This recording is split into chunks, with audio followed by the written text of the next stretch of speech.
చంద్రబాబు నాయుడు ఉన్న పొజిషన్ తనకు ఇష్యూస్కు అడ్రస్ చేయాల్సింది పోనిచ్చి ఆయన ముఖ్యమంత్రిగా ఒక డైవర్షన్ పాలిటిక్స్లో పార్ట్గా ఏదైతే ముందు నుంచి మేము చెప్తున్నామో ఆయన వచ్చిన గత ఏడాదిన్నరగా మొదలుపెట్టిన దాంట్లో అడ్డగోలుగా ఓపెన్గా బరి తెగించి కళ్ల ముందున్న నిజాన్ని కూడా అసత్యంగా అబద్ధంగా చూపించే దాంట్లో పరాకాష్ఠగా నిన్న మాట్లాడిన మాటల్లో మనకు కనపడతాయి.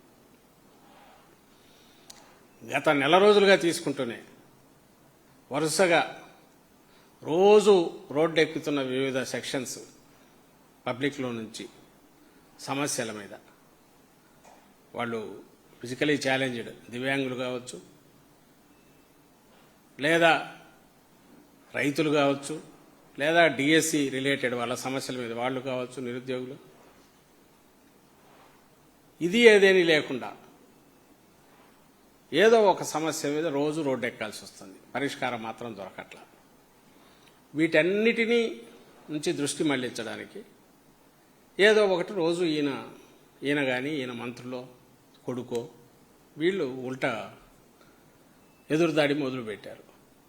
దానిలో పరాకాష్ఠగా నిన్న ఆయన నిర్వహించిన చంద్రబాబు నాయుడు గారు నిర్వహించిన ప్రెస్ కాన్ఫరెన్స్లో ఆయన మాట్లాడిన మాటలు చూస్తే మీ పాలన వచ్చాక పుండు చేయడం కాక పుండు మీద కారం రాసి రుద్దడం ఎటువంటిదో కూడా చంద్రబాబు నాయుడు చూపించారు.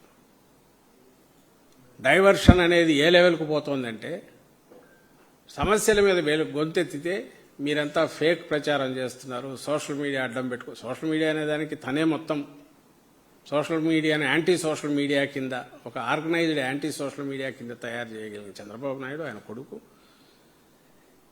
ఈరోజు నిజాల్ని వెలికి తీసో లేకుంటే వాస్తవాలు ఇట్టున్నాయని చూపే ప్రయత్నము ఎవరు చేసినా వాటి మీద ఉక్కుపాదం మోపి ఏ రకంగా మిమ్మల్ని ఇచ్చేస్తాననేది ఓపెన్గా చెప్పి బెదిరిస్తున్నాడు. ఏది రియల్ టైం జరుగుతుండగా సంవత్సరం క్రితం అయితే మర్చిపోతారనుకోవచ్చు. నిన్న మాట్లాడే మాటల్లో రైతులకు సంబంధించి ఆయన అన్నది, ఆ తర్వాత యాక్చువల్ వాస్తవాలు అనేవి కూడా చూపిస్తా. ఒకసారి చూడండి, చంద్రబాబు నాయుడు మాట్లాడుతున్నారు.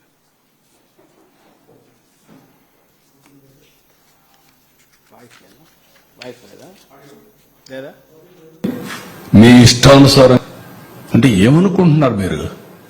సోషల్ మీడియా ఉందని మీ ఇష్టానుసారంగా వాగితే మీ సమాధానం ఇవ్వాలన్నిటికీ అలాంటి వాళ్ళని ఏం చేయాలనో పగడ్బందీగా ఆలోచిస్తాం. వాస్తవాలు రాసే వాళ్ళని వాళ్ళు ఏదైనా రాస్తే తప్పుంటే కరెక్ట్ చేసుకుంటాం. తప్పుడు వార్తలు రాస్తే మాత్రం కబద్దార్ జాగ్రత్తగా ఉండండి.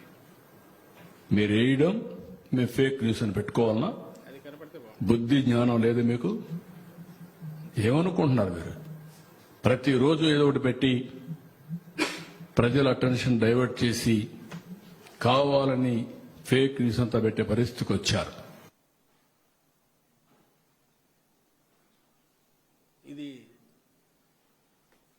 ఇది దేని గురించి ఆయన మాట్లాడాడు అంటే యూరియా సంబంధించిన ఆ ఫోటో ఉందా,